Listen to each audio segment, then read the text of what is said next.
जो रिपोर्ट आई है वो प्राइमरी इन्वेस्टिगेशन के बाद आई है और ये प्राथमिक रिपोर्ट है। तो उसमें दोनों इंजन टेक ऑफ के बाद फेल हो गए। अगर हम उसकी वीडियो देखें तो वीडियो में ऐसा दिख रहा है कि जहाज जो है वो बहुत ही नॉर्मल टेक ऑफ कर रहा है और टेक ऑफ करने के बाद वो धीरे धीरे ऊंचाई भी गेन करने लगा है, मगर कुछ सेकंड के बाद वो जमीन से 1-2 सेकंड के लिए पैरेलल फ्लाई करता है और फिर धीरे धीरे जो है वो नीचे डिसेंड करना शुरू कर देता है। अब इस प्रकार की जो परिस्थितियां हैं वो तब डेवलप होती है तो जब विमान में जो इंजन होते हैं, जो विमान को आगे की तरफ धकेलते हैं, जो विमान को ऊंचाई भी प्राप्त करने में मदद करते हैं, तो दोनों इंजन से जो धक्का मिलता है, जो पुश मिलता है, जिसे हम टेक्निकल टर्मिनोलॉजी में, एरोनॉटिक्स में जिसे हम थ्रस्ट कहते हैं, वो उसमें किसी वजह से अगर कटौती हो जाती है या फिर टोटली जब थ्रस्ट मिलना बंद हो जाता है, तब इस प्रकार की परिस्थिति का निर्माण होता है। तो ये जब रिपोर्ट नहीं आई थी उसके पहले भी ये कहा जाता था कि दोनों रिपोर्ट, और फिर उसमें रैट भी जो है वो रैम टरबाइन है वो भी एक्सट्रैक्ट हुआ था। तो ऐसा कहते हैं। तो ये पॉसिबल है कि टेक ऑफ करने के बाद दोनों इंजन जो है वो शट डाउन हुए हो।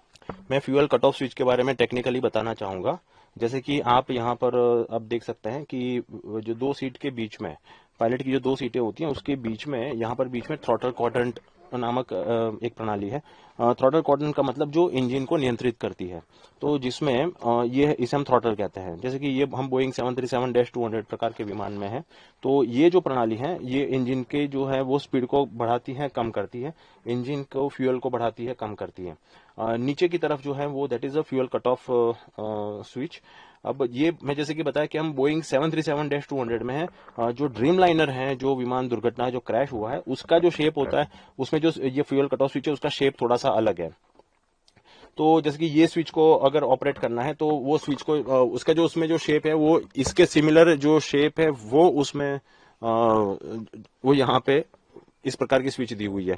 तो उसको ऑपरेट करने के लिए पहले स्विच को थोड़ा सा बाहर खींचना पड़ता है, फिर उसको जो है वो उसकी पोजीशन को चेंज करके फिर उसको रिलीज करना होता है। तो और फिर वो वहीं पर जो है वो रुक जाता है। तो इस प्रकार से वो स्विच ऑपरेट होती है और वो जो है वो फ्यूल को सप्लाई करना या फिर फ्यूल कट ऑफ करना, वो उसकी वो स्विच होती है जी।